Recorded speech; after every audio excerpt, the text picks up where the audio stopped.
March 1972. A small bank in Laguna Niguel, California, is about to become the scene of one of the boldest heists in American history. Inside that vault lies a secret fortune, $30 million, allegedly tied to President Richard Nixon himself. But it won't stay hidden for long. Ángel Dincio, one of the most skilled bank burglars in the country, has just been tipped off by none other than Jimmy Hoffa.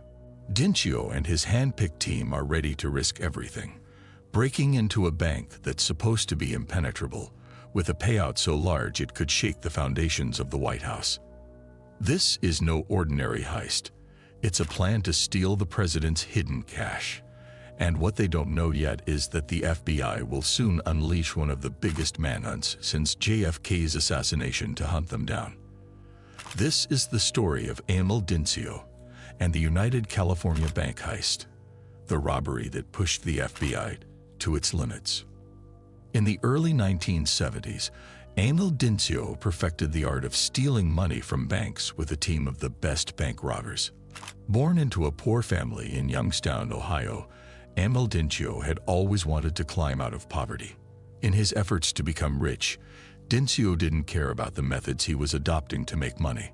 Soon he earned a reputation as an expert bank burglar in his hometown's criminal underworld because of his smart and fearless attitude.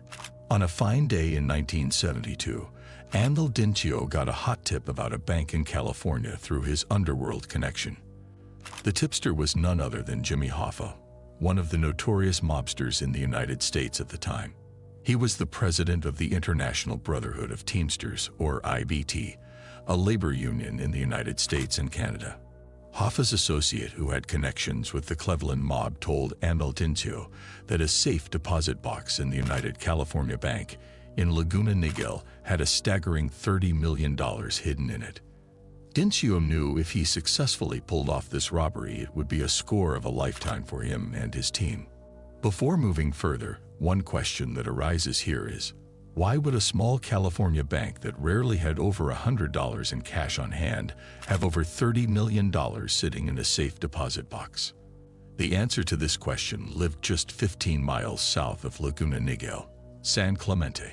The place was the personal residence of then-President Richard Nixon and was also called the Western White House. According to the information revealed by the FBI later, the money in the United California Bank in Laguna Niguel belonged to the President of the United States. Nixon was running a costly presidential campaign at the beginning of 1972 and needed as much campaign funding as possible to win the presidential race. A huge amount of dirty money from different donors was contributed to help Nixon in his campaign. President Nixon allegedly took the extorted campaign contributions from donors and hid them in different places, and one of those places happened to be the United California Bank, Laguna Niguel. Jimmy Hoffa was alleged to be Richard Nixon's one of the top donors and had contributed $3 million to his campaign. Before the elections, Hoffa was jailed for his illegal activities. He wanted a pardon from the president in exchange for his union endorsing Nixon for the presidential elections. While President Nixon commuted Jimmy Hoffa's sentence, he made it impossible for the mobster to be Teamsters president ever again. This severed Hoffa's and the president's relations, and Hoffa wanted his $3 million back, which was hidden in a safe deposit box in Laguna Niguel's United California Bank. So, he hired Ángel Dincio for the job. After getting the assignment from Hoffa to carry out the biggest robbery of his life, Ángel Dincio knew what he needed to do next: assemble a team of people who could help him in his robbery. Instead of hiring someone from the outside, he began with his family and added his brother James Dincio to his team. Ángel also recruited his nephew Harry Barber and his brother-in-law, Chuck Mulligan, to his team. After assembling the four-member core team, Dincio knew the Nixon job could only be pulled off with the help of one of his friends in Cleveland, Phil Christopher. Phil also brought his friend, Charlie Brokel, to the team. Charlie was an accomplished thief, but had a volatile track record. When his dream team was assembled, Ángel Dincio told them about the bank they were going to rob. But there was one thing that he hid from them. The money they were planning to steal allegedly belonged to the President of the United States. Only 3 people knew the real value of the heist: Dincio, his brother James, and his brother-in-law, Chuck. The 3 of them were going to be the main beneficiaries of the burglary after paying off Jimmy Hoffa, giving their teammates their cut, and paying for money laundering. The calculation Dincio did give him, his brother, and his brother-in-law $8 million each, the biggest share when all is said and done. While it was a bank robbery involving the alleged money of the most powerful man on earth, the job was as usual for Dincio and his team. Every single member of the crew had years of experience under their belt and knew exactly how they were going to go about their business during the robbery that would make them rich overnight. From torches to wiring to explosives, Dincio and his team knew exactly what they needed to break into the bank's vault. But there was one thing even more important than having the right tools: transporting them to Laguna Niguel, California. For that, Dincio used his girlfriend, who took the equipment to California, while Dincio and his team took a flight to Los Angeles. Upon arriving in Los Angeles, the next task was to set up a heist headquarters that would catch the attention of law enforcement authorities. They rented a condo on a golf course located around half a mile from the United California Bank. The special thing about this condo was that the roof of the bank was visible from there. After getting the perfect location to set up their headquarters for the heist, Dincio and his team began the final preparations. They needed a transportation vehicle, so Dincio bought a 1962 Oldsmobile. The main reason behind choosing this car was its huge trunk, which Dincio thought would help them to carry the equipment to the bank and then carry the money after they were done robbing. Moreover, the car was registered against a bogus name, so even if someone traced it later, they wouldn't be able to link it to Dincio and his team. The bank robbers spent a few $1,000s to prepare for the heist, but they knew they were going to get a lot more money than that in return if their plan was successful. A week before the heist, the group monitored each and every movement around the bank. This included when the bank opened and closed, who walked in and out of it, and how busy the area was during peak hours. One thing that caught the attention of Dincio and his crew was that no police car ever drove by the bank, ever. This meant they had a good and safe escape route after they were done robbing the bank. The bank was defenseless, and the only defense mechanism that the bank had in place was an audible alarm hanging outside, but Dincio knew exactly how to stop it from working. Since the United California Bank was part of a strip mall, the group needed to consider a number of different factors if they wanted to get in and out of it safely. The trickiest variable in the heist was the building surrounding the bank. Dincio knew that after disabling the alarm, they would need to drill a hole in the roof of the bank and explode through the reinforced concrete before they could enter the locked safe deposit boxes. This all had to be done without alerting anybody in or around the bank. It was a tough task, but Dincio knew that his team was well equipped to carry it out. After planning for months, it was time for Dincio to pull off the heist of his lifetime at the Laguna Niguel branch of the United California Bank. And Dincio had only one target in mind: President Richard Nixon's alleged slush fund valued at $30 million. The crew even had a police scanner set up outside so they could be informed if any police approached the area. Dincio and his team stole a ladder from a nearby church and started climbing up the roof of the bank. According to the plan, James and Emil went to the roof while Phil Christopher stood guard outside with a shotgun. The rest of the crew members started to fill burlap bags with dirt from the garden to use as a muffle the sound of the explosion. When all the tools were on the roof of the bank, Dincio started working on the first task at hand: disabling the bank's alarm system. To do that, they sprayed liquid styrofoam into the alarm so that when it hardened, the clapper inside the alarm couldn't clap. Now they moved to job number 2. Make a hole in the roof and get into the vault. They cut a hole right above the door of the vault. The team put tools and sandbags on top of the vault. After the hole was complete, Dincio and his team quietly made their way to the roof of the vault and focused on the next task: disabling the interior alarms of the bank. It didn't take Dincio to disable the interior alarm, and he could now focus on the ultimate prize of $30 million. Dincio knew the vulnerable part of the vault was its roof, so his team started drilling holes through it.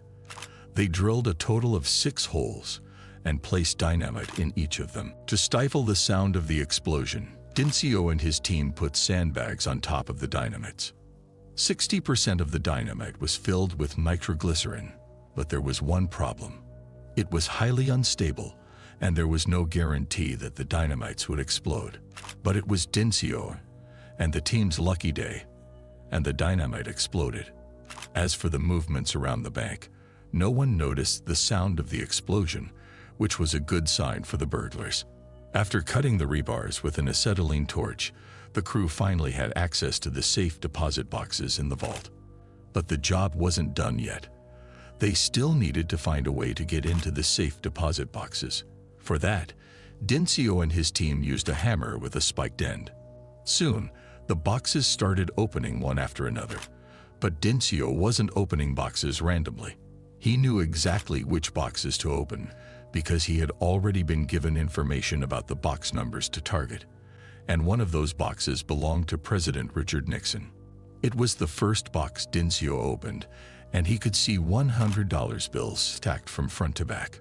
But this box only had $2 million in it. So he had his team open another safe deposit box, which also belonged to Nixon. And his eyes lit up when he saw millions of dollars in there. At this point, Dincio and his team were running into a problem. The sun was about to rise, but there were hundreds of deposit boxes yet to be opened. The bank burglars decided to come back to the bank the next night, which would be Saturday, and open the rest of the boxes. To temporarily close the bank's roof to avoid suspicion, Dincio covered the hole with a cut piece of plywood and lined it up with tar. They spent the Saturday afternoon watching the roof from their condo to make sure no one had noticed the robbery at the bank. Dincio knew if he wanted to open all the safe deposit boxes in the vault, he needed more manpower. So he brought the men on outside duty from the previous night to inside the vault. Things were going smoothly as Dincio and his team were plundering the vault, but then something unexpected happened. Chuck Mulligan, who was outside looking for activity around the bank area, radioed his colleagues inside the vault and informed them that a car was pulling up in front of the car. It was the cleaning crew who made an unscheduled stop at the bank. Lucky for Dincio and his team, the janitors didn't know they were inside the vault. So all the robbers needed to do was sit still in there without making any noise. In the early hours of Monday morning, after emptying 458 of the 500 safe deposit boxes, Dincio and his team were ready to exit the vault. But there was one last thing Dincio had in mind. He hit the vault door to damage the time clocks in there and locked the door so the bank could not get it open. When the bank found out that the vault had been broken into and the belongings in the safe deposit boxes were stolen, it immediately called the police. While the investigators were interviewing the employees and trying to connect the dots, they did not have any clue about why a small United California bank branch in Laguna Niguel had become the target of such a high-level crime. When the office of the Orange County Sheriff realized that the bank robbery was unlike any crime they had seen before, they called the FBI. Special Agent Paul Chamberlain was assigned to the case and was responsible for the overall investigation. But he wasn't the only agent assigned to the case. Francis A. Cali, a special agent in the FBI's Santana, California, was also brought to the case because of his expertise in burglaries. At the time, Los Angeles was known as the bank robbery capital of the world, and robbers stealing huge amounts of money from different banks had become a routine. But normally, such robberies happened during office hours at gunpoint. However, the bank burglary agents Paul Chamberlain and Frank Cali were investigating were different. It had happened at nighttime, and the scene inside the vault of utter destruction. There were sandbags lying around everywhere, and it took almost a whole day for the FBI agents to go through everything that was there in the vault. But what surprised the agents the most was how the robbers had opened and emptied several hundred safe deposit boxes without anyone noticing. This also made it difficult for them to identify exactly what was gone from those boxes. Regardless, they knew the loss would be very significant. A forensic team examined the evidence in the vault, while Agent Frank Cali went outside to see if he could find any clues. That is when he noticed a long ladder going to the roof of the bank. The FBI agents then discovered the audible alarm system that had been neutralized by the burglars. This was a new technique that was unheard of at that time. The pattern of the robbery was new and very different from the criminal activities the FBI agents were used to investigating in Los Angeles. The first conclusion Agent Paul Chamberlain and Frank Cali reached was that the robbers were from outside the Los Angeles area. And they were right. This wasn't an ordinary bank robbery and needed more than a mere few agents to investigate. So the Federal Bureau of Investigation assigned a staggering 125 agents to the case, making it one of the most investigated cases in the history of the FBI.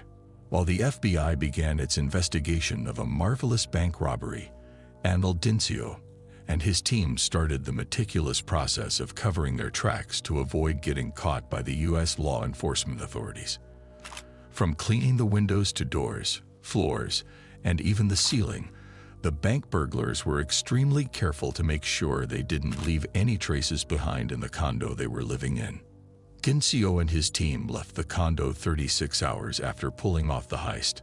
After leaving Laguna Niguel, when it came to calculating the exact amount the robbers had stolen from the United California Bank, it wasn't $30 million, rather they had $12,800,000 with them. Out of this, $12 million allegedly belonged to President Nixon, and the remaining $800,000 were stolen from the other safe deposit boxes in the vault. Dincio took most of the stolen money to Las Vegas to launder it using Jimmy Hoffa's connections in the underworld. In the 1960s and 1970s, criminals washed their dirty money in Las Vegas, which had made it the hub for money laundering. The process of converting dirty money into clean money was simple. The money was converted to chips, and then the criminals would gamble away the agreed cut to the casino and convert the remaining chips back into clean cash. Anil Dincio made a deal with a casino that he would gamble away around $450,000, about 3.5% of the final take, in order to wash all the money he and his team of robbers had stolen from the United California Bank. He thought it was a clean job, and he was right about it. Without any solid evidence or lead into who had done the bank robbery, the FBI's investigation was going nowhere. That is when the Bureau decided to bring in a total of 126 agents in this case to speed up the investigation and catch the people behind the burglary. Before this case, only once so many agents were assigned to a case, and that was when President John F. Kennedy was shot dead. The pressure was mounting on the FBI to make an arrest. So Agent Chamberlain and Cali decided to contact all their fellow agents in the country and ask them for any potential leads on informants that could connect them with the burglary in Laguna Niguel. As time passed, the FBI investigation seemed to have hit a dead end until one afternoon nearly 2 months after the robbery. The FBI office in Los Angeles received a call from the Cleveland office, which told them that in Lordstown, Ohio, a bank burglary had happened where the robbers had used the same techniques. The Cleveland office of the FBI gave the Los Angeles office around 100 names of possible suspects of such a robbery. This list also mentioned the specific expertise of each of the criminals, and that's when the FBI in Los Angeles knew that they were heading in the right direction. Agent Paul Chamberlain and Frank Cali checked the flight records to see who had flown in and out of their area around the time the United California Bank was robbed, and that is when they came across Anil Dincio's name. The FBI office in Cleveland also knew about Anil Dincio. They had been chasing him for robberies for years, but hadn't been successful in catching him. The passenger list also included names of other members of the robbery crew. Dincio and his team were so sure about getting away with the heist that they had used their real names while booking their flight tickets. The next task was to find out where the robbers went after stealing millions of dollars from the United California Bank. So the FBI agents started asking the taxi drivers in the city about Dincio and his team. After asking around for days, One taxi driver recognized Dincio's picture and told them that Dincio and his team had threatened him a few weeks ago, and they gave him a $100 tip. The next thing the FBI agents did was go to the luxury hotels in the area and show the management Dincio's picture to see if anyone recognized him. When they didn't find any luck, they started checking with motels, and that's when they stumbled upon a motel named Jubilee Inn in Cudahy, where Dincio's brother-in-law, Chuck Mulligan, checked in using his true identity. The FBI gathered the telephone records from the room the suspects stayed in, and one of the calls was made to a person named Earl Dawson, who lived in Tustin, California. But what was more interesting was the fact that Dawson was originally from Youngstown, Ohio. When the FBI investigated him, Dawson told the agents that he was good friends with Mulligan, and that the Dimensions had visited his home twice when Mulligan wanted to use his garage to store a car that was still in his garage. However, he didn't know anything about the bank robbery. After getting the search warrant for the car, agents Paul Chamberlain and Frank Calley searched the car, and that's when they found the equipment used for the bank burglary. From gloves to masks, weapons, and the hammer used to open the safe deposit boxes, everything was in there, and some of the items even had Dincio's fingerprints on them. The next task was to find the robbers' hideout during the heist. From the phone call records, the agents noticed that Mulligan had made calls to a real estate agent in Laguna Niguel and booked a condo under the name of Harry Barber. Barber had rented the condo for 3 months, which meant no one was living in it when the FBI agents went there. However, the entire space had been wiped clean, and there was no physical evidence that could lead the FBI to Dincio and his gang except one thing: the unwashed plates in the dishwasher. The FBI's forensic team was able to develop fingerprints on the dishes, and when these fingerprints were analyzed, they matched Dincio and his band of bank thieves. This also meant that now the FBI could arrest the bank robbers. On June 27, 1972, Andal Dincio, while he was leaving the house and getting into his car, a dozen police cars pulled around him and arrested him. Upon searching his house, the authorities found thousands of dollars hidden in random places. After arresting all members, the FBI now wanted convincing evidence against them. That's when one of the gang members, Charlie Brokel, agrees to cooperate with the authorities and testify against Andal Dincio. For robbing the United California Bank in Laguna Niguel, James Dincio received 15 years behind bars, whereas Emil, Chuck, and Barber were each sentenced to 20 years imprisonment. As for Charlie Brokel, he didn't receive any sentence for his cooperation with the authorities, marking an end to one of the greatest bank robberies in American history. 2 former inmates joined forces to rob big banks in ways that American law enforcement had never seen before. From Oklahoma to Washington and Arizona, these robbers stunned the FBI at every turn. And even when they were finally caught, the story wasn't over. Because in a jaw-dropping twist, the robbers staged a daring escape, returning to their spree with even more audacity and cunning. Using fake identities and a network of criminal connections, they stole millions without hesitation, slipping through the cracks and leaving the FBI on edge for nearly a decade. So, who were these men? How did they pull off so many heists without being caught? And how did they pull off a stunning prison escape? This story is packed with suspense, a mix of thrilling bank robberies and shocking prison breaks, so make sure to watch until the end. On 28 December 1982, Oklahoma City Bank Vice President Steve Thompson and his wife, Ellen, were just entering their garage when a car pulled in behind them. It was surprising for both Steve and Ellen because they weren't expecting anyone. Before they could comprehend the situation, 2 men from the car entered their garage while posing as federal agents. As Ellen Thompson asked them about their identification, one of them pulled out a gun and they took the Thompsons hostage in their own home. The men kept the Thompsons hostage overnight, but this was all part of their plan. They had a set of questions for Steve Thompson regarding the bank's security system, security layers, the people in charge of the safes, and the employees. While Steve Thompson didn't give the men the real names of his colleagues, fearing for their safety, he did share other information. The robbers were also in touch with someone else from outside and constantly sharing information Steve had been giving them. Soon, the Thompsons realized that the men weren't there to rob them. They were going to rob the Oklahoma City bank. When the 29th December's sun rose, the robbers took the Thompsons to Steve's bank. One of the men was in contact with someone standing outside the bank who gave them a heads up whenever a person entered the bank. The robbers inside would ask if the employee had the keys or combinations to the bank's safe before deciding their next action.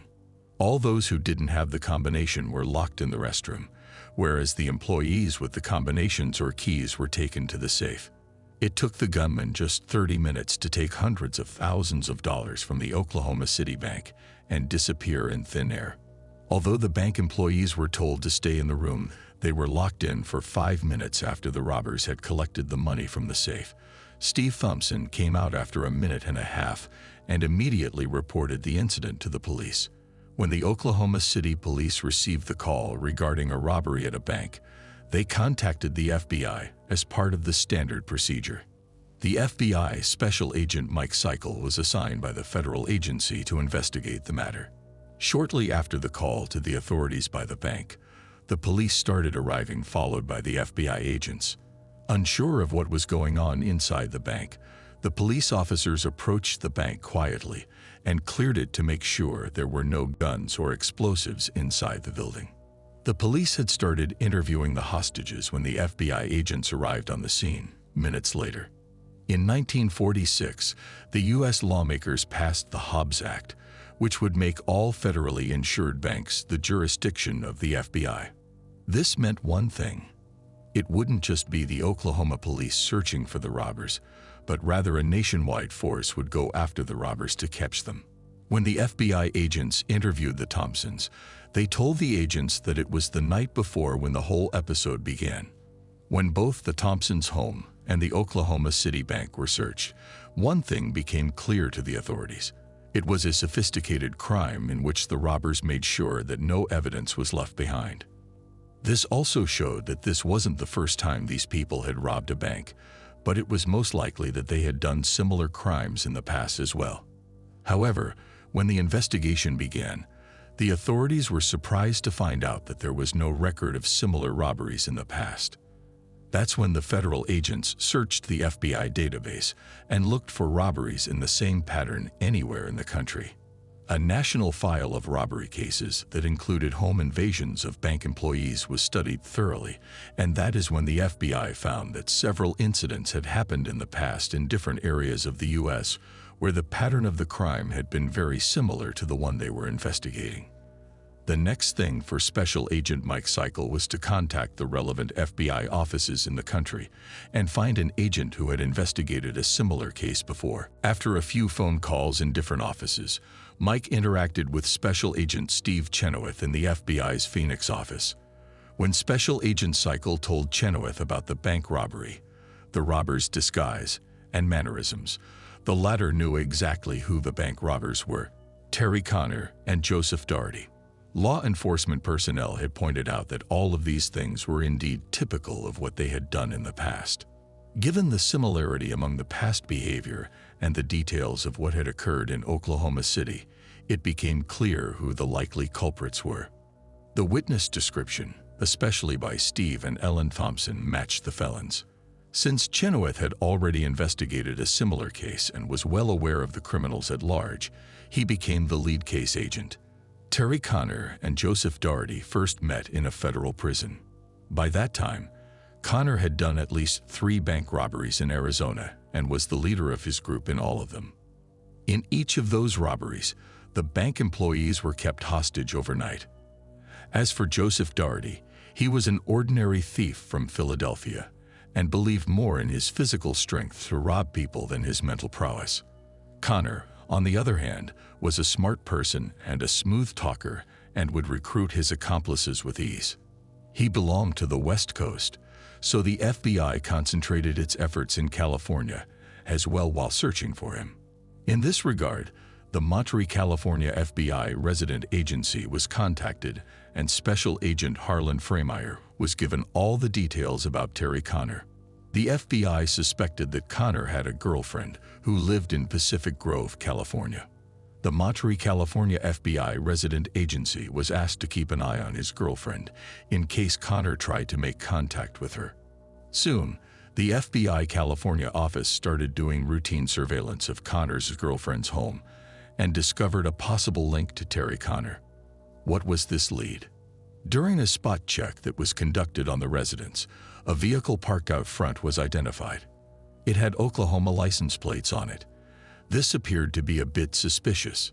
When Agent Fremeyer contacted the Oklahoma City office to check the plate number, they didn't have a record of that vehicle.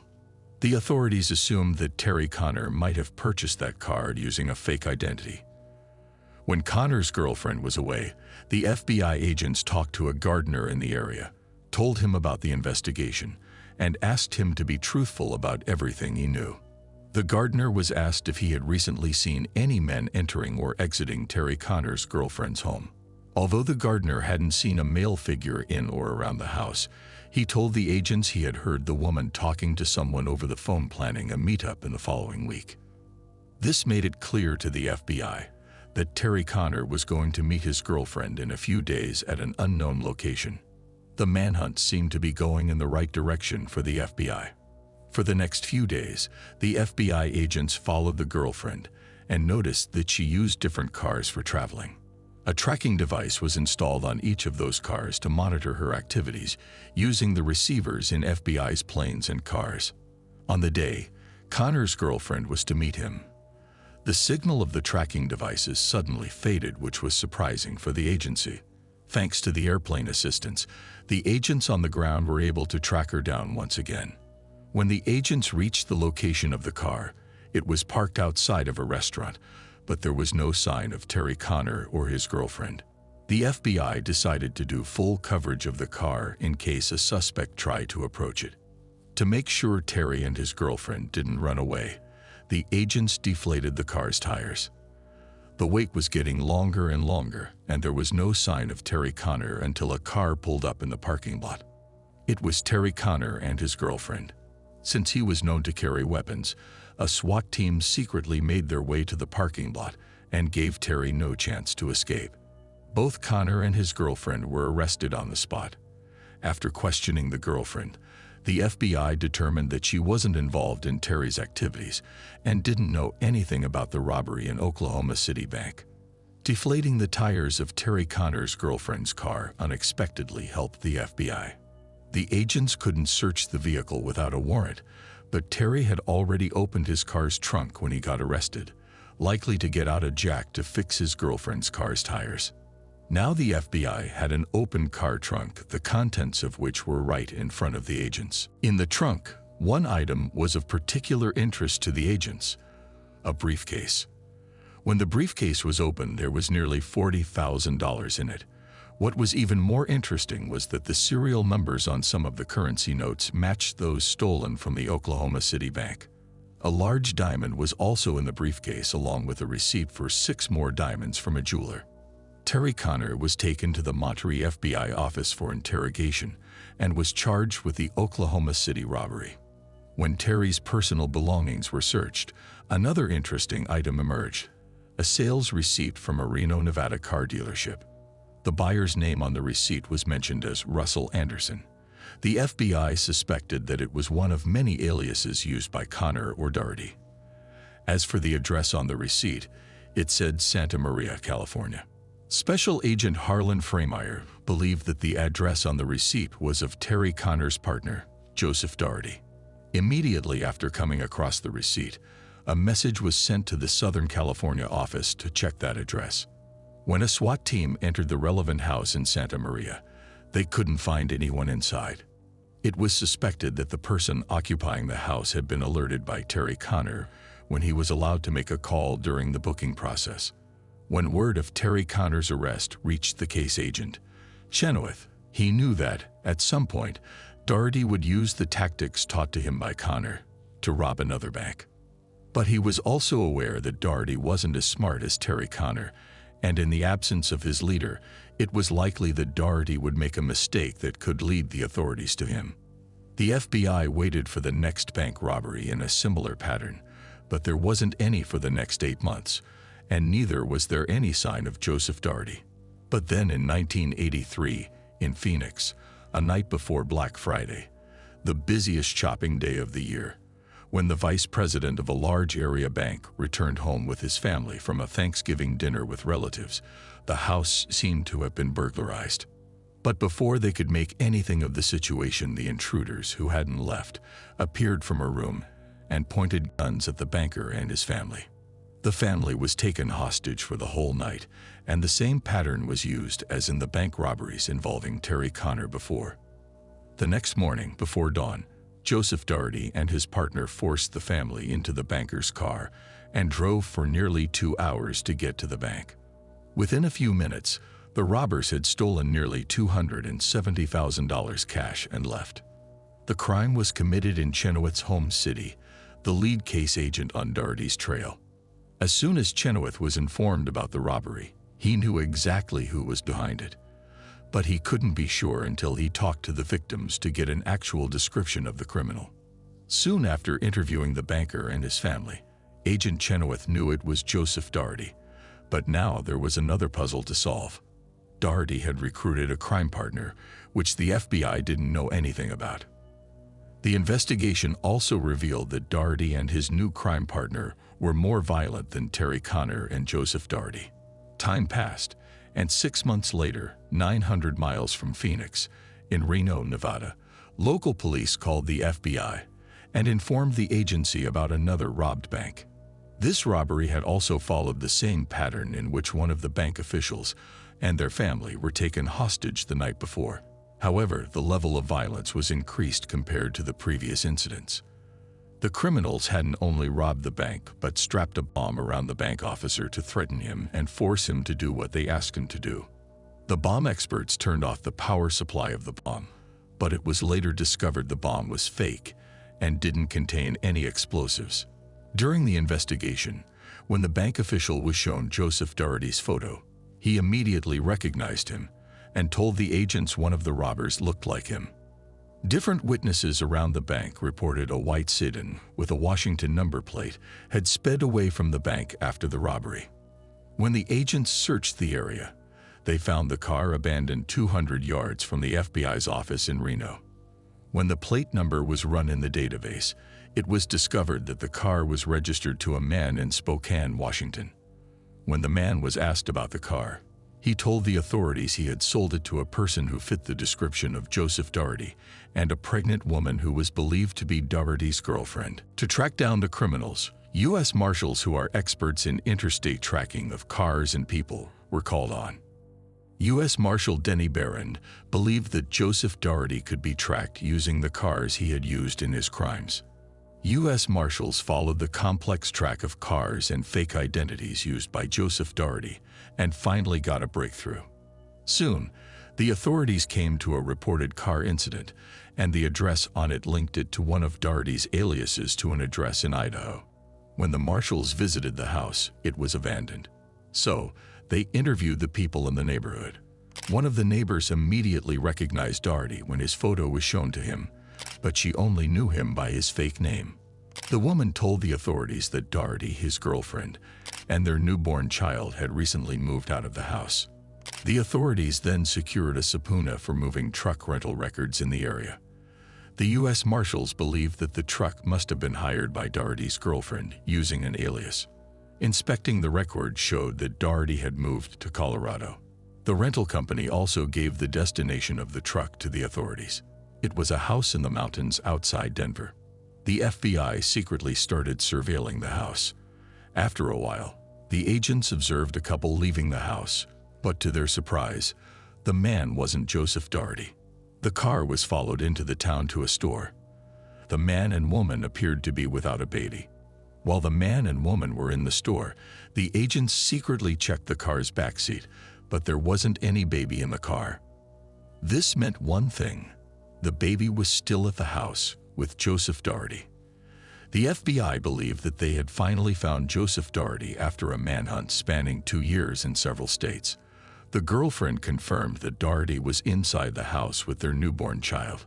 She also told the authorities that Doherty was armed. As Doherty fired blindly into the woods, the FBI agents held their breath, their fingers hovering over their triggers. But they knew one wrong move could endanger the child inside.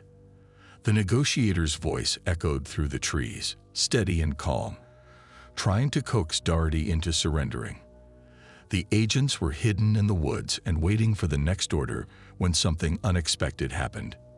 Joseph Doherty got out of the house armed with a gun and opened fire in the woods. Since Doherty was firing only at the FBI agents, the SWAT team in the nearby area kept silent. The fire wasn't returned by the agents because the FBI knew the situation needed to be resolved peacefully. Considering that there was an infant in the house, an FBI negotiator called the house Doherty was in and told him that he was surrounded from all sides and that it was better for him to surrender so his kid would stay unharmed. Instead of responding to the agent, Doherty hung up the phone. While it was easy to open fire at Doherty, the FBI wanted to make sure the child was safe. The FBI negotiator called the house once again and told him that his girlfriend and accomplice had already been arrested and urged Doherty to come out of the house peacefully, but he hung up the phone once again. This is when the FBI decided to move into the house.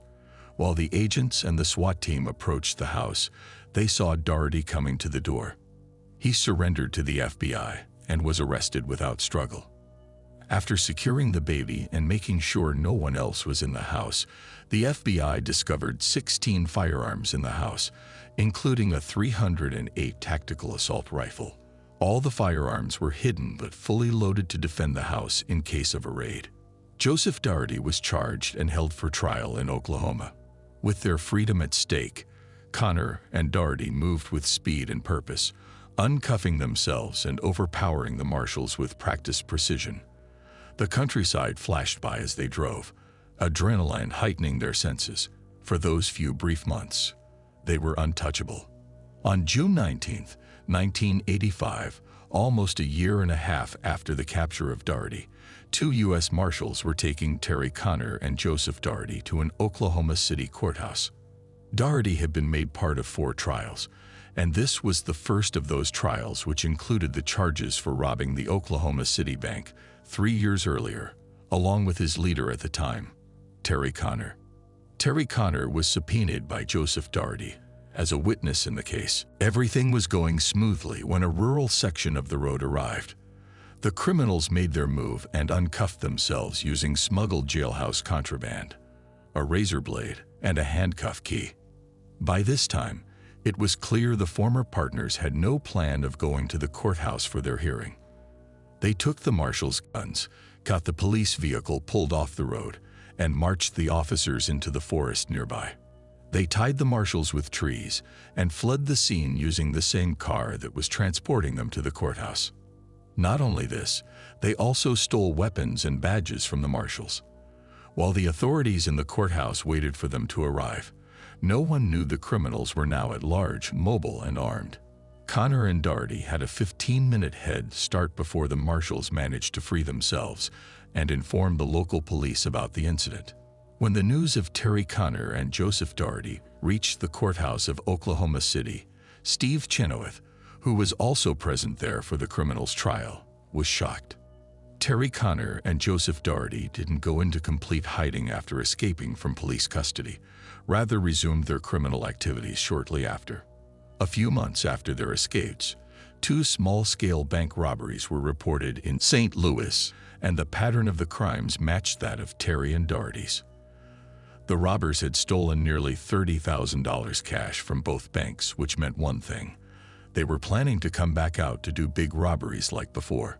Just 2 months later, the authorities in West Allis, Wisconsin, received a bank robbery call. The investigation revealed that $500,000 was robbed from the bank. It was the biggest bank robbery in the state's history. Special Agent Dan Kraft was assigned to the case when the police informed the FBI about the heist. The witness statements showed that the criminals were bolder than ever before because they had done nothing to conceal their identities. Terry Connor once even mentioned to the hostages that the FBI would know who the robbers were when the news reached them.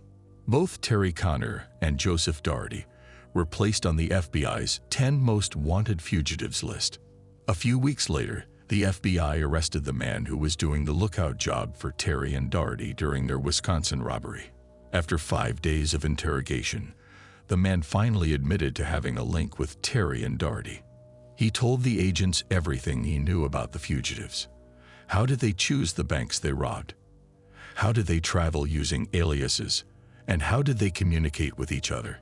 In light of the new information, the FBI arrested another man, John Harris, who had helped Connor and Doherty in robbing banks earlier.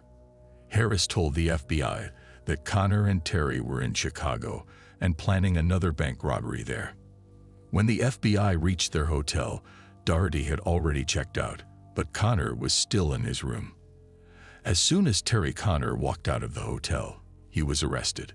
Soon after his arrest outside the hotel, Joseph Doherty was also arrested from St. Louis. His arrest came after the FBI tapped his phone calls.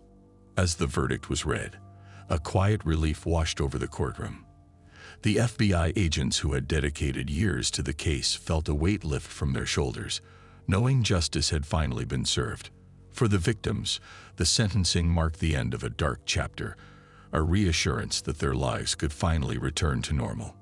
Terry Connor and Joseph Doherty were tried for their crimes. Both of them received 2 life sentences and 139 years in prison without parole. This was one of the most awaited verdicts, and one that marked an end to one of the most interesting manhunts in the FBI's history.